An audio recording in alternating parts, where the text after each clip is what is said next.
Have you seen Dave? He's a black Frisian with a little white star on his forehead. If you have any information on Dave's whereabouts, please call 555-0123. That's 555-0123. There is a $1,000 reward. Bring Dave home. This is Record Head Music News with your host, Record Head. Good evening, you beautiful noise addicts, waveform weirdos, and caffeine-powered architects of the future. I'm Record Head, the only anchor whose face is vinyl and whose emotional stability is held together by export bars and blind optimism. Tonight's top story is not just about AI music. It's about the people holding the damn scene together while the rest of the industry argues, panics, monetizes, moralizes, and occasionally trips over its own press release. Tonight, we're talking about Matt St Onge, better known to a whole lot of creators as AI DIY, the AI music guy. Matt has built a very specific lane in this space. On his own site, he says he leads AI DIY as a creator-first standard for people navigating AI-driven music, and frames his role as bridging the gap between the tech companies building the tools and the artists actually trying to use them. His public message is blunt and human. Music is for everyone. And that phrase is not just branding fluff. Matt's own writing says, AI DIY began after about 20 years in IT and cybersecurity from a place of curiosity, not elitism. He openly says he didn't know how to code, saw how expensive and intimidating software development could be, and built AI DIY to make AI and coding feel more accessible to regular people with ideas. That matters, because a lot of tech spaces love to posture like secret societies. They act like if you don't already speak fluent machine goblin, you're too late to belong. Matt's whole thing pushed the other direction. Less gatekeeping. More, come in, pull up a chair, let's figure this out together. And somewhere along the way, AI DIY grew from a tech curiosity project into an actual community hub. Matt wrote last October that what started as tool education turned into one of the most creative and supportive AI music communities around, with weekly live episodes, collaborations, friendships, and the 5 featured artists becoming core parts of the channel. He also said those live episodes became the best part of his week. That tracks with the public footprint. The AI DIY site and channel show a steady drumbeat of challenges, watch parties, artist features, and community-centered programming. Recent posts have promoted themed live music challenges like Aussie 80s rock and 80s glam rock, which tells you this isn't just a guy yelling opinions into the void, it's an ecosystem with recurring engagement and actual participation. Matt has also stepped beyond just hosting streams. On his website, he says he has represented the AI DIY community on panels at Suno HQ in Boston and describes himself as trying to keep human connection central while tech scales around it. That's a useful role right now because this whole field is moving at a speed that makes everybody feel half inspired and half spiritually concussed. Now here's the human part, and it matters more than metrics. Matt is stepping back right now to deal with real family pain. While he handles what actually matters in life, Phoenix is helping run Matt's stream and keep that signal alive. That's not just content management. That's community showing up when one of its own gets hit hard. So tonight, this isn't a puff piece. It's a respect piece. Matt St Onge has spent a lot of time creating space for other artists, other weirdos, other first-timers, other builders, other misfits. He helped make AI music feel less like a gated corporate experiment and more like an open room full of possibility. And in a scene where a lot of people are busy selling certainty, Matt has been doing something more valuable, translating chaos into community. And now, a word from our sponsor. Bunny, are you ready for Saturday? Yeah, for sure. For real? You all set? Totally. This is gonna be great. Bunny, just wanted to make sure you're good for Saturday. Yeah, Dee. I got this.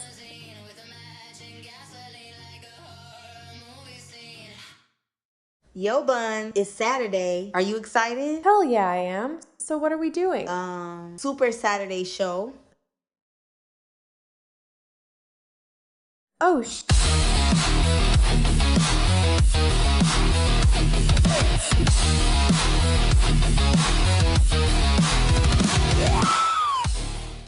Have you seen Dave? He's a black Frisian with a little white star on his forehead. If you have any information on Dave's whereabouts, I have interrupted your program because bunny women have been falsely accused in the disappearance of Dave the horse. I have the actual video footage of what happened today.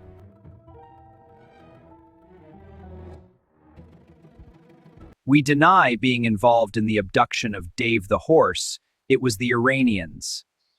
We deny being involved in the abduction of Dave the horse. It was the Americans. Ah, hell no! Send in the troops! Now, while Matt's story is the heart of tonight's episode, the wider AI music world is still moving like a shopping cart with one busted wheel. So here's Globehead with the latest industry news. Thanks, Rickard. First up tonight, platform policy. Bandcamp drew one of the clearest lines in the sand we've seen so far this year. In January, the company said music and audio generated wholly or in substantial part by AI is not permitted on the platform, and it also prohibited AI tools used to impersonate other artists or styles. So while everybody else is still arguing over shades of gray, Bandcamp basically said, "Cool debate, our answer is no." That move matters because it tells artists something ugly but useful. Your release strategy cannot depend on one platform, one rulebook, or one corporate mood swing. In 2026, the game is changing fast enough that every serious creator needs a platform-proof mindset.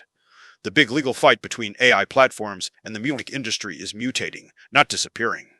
AP reported in late February that Suno and Udio, both sued by the major labels in 2024, are now trying to move from pure confrontation toward licensed relationships with the industry. Reuters also reported that UMG settled with Udio in October 2025, Warner settled with Udio and Suno in November 2025, and Sony has not settled the Suno case, which is still continuing. So the mood right now is not AI music won or AI music lost. The real headline is uglier and more realistic. The fight is shifting from courtroom warfare into licensing warfare. Same beast, nicer suit. Google announced in February that Lyria 3 can now generate custom 30-second music tracks in the Gemini app from text or images, and then followed that by bringing Producer AI into Google Labs as a music creation partner for lyrics, melody refinement, and genre invention. Google says Producer AI uses a preview version of Lyria 3 and offers more granular music controls, which is impressive as hell on a product level and immediately messy on a legal one. A group of independent musicians sued Google this month, alleging Lyria 3 was trained on copyrighted recordings pulled from YouTube without permission. The complaint says Google copied at least 44 million clips and 280,000 hours of music. Those figures are allegations from the lawsuit, not proven facts, but the case just added a whole new pile of gasoline to the AI copyright fire. Apple's March 2026 music delivery spec added an AI transparencies tag for disclosing when AI generated a material portion of a track, composition, or music video, and the spec says the field is optional and may be updated. In plain English, the industry is inching toward labeling AI involvement, even if enforcement and honesty are still huge question marks. The institutions are adapting because they have no damn choice. Berkeley launched AIMS, an artist-centered AI music summit happening in 2026, in Boston, focused on real creative workflows, artist impact, and ethics. That tells you AI music is no longer some fringe basement experiment. It is now officially in the classroom, the panel circuit, and the future of the industry conversation, whether people like it or not. And then there's the major label side of the chessboard. Universal Music Group announced a collaboration with NVIDIA focused on AI-powered discovery, creation, and fan engagement, while also saying it will use NVIDIA AI infrastructure in responsibly trained business and creative processes.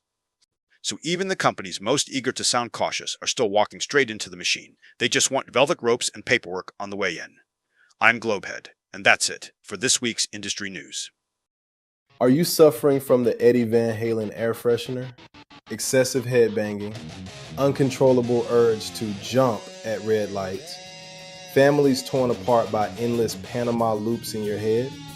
RockSense claimed it smells like victory, but victims report blinding nostalgia, spontaneous karaoke, irreversible dad rock phases, rock-induced whiplash, and midlife crisis acceleration. I'm attorney Brock the Hammer Harlan of Harlan and Justice Law Firm. If this dangerous novelty has rocked your world the wrong way, you may be entitled to compensation. Call Harlan and Justice now at 1-800-ROCK-SOOTHE or visit harlanjustice.com/EddieClassAction. This is Bob. Bob sits at home bored and alone on Friday night because Bob forgot to check his spam folder. Don't be like Bob. Check your spam folder.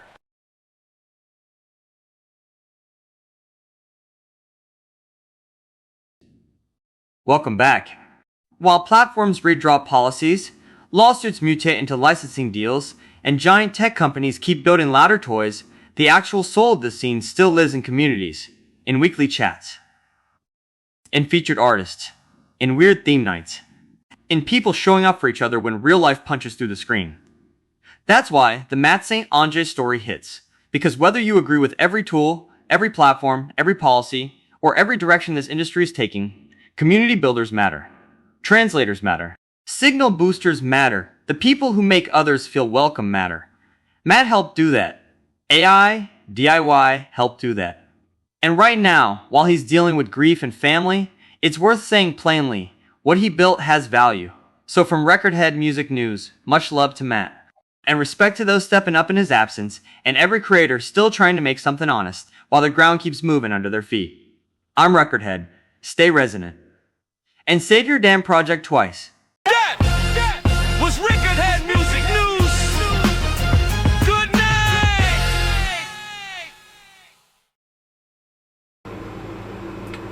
night. Please buy my dad's merch.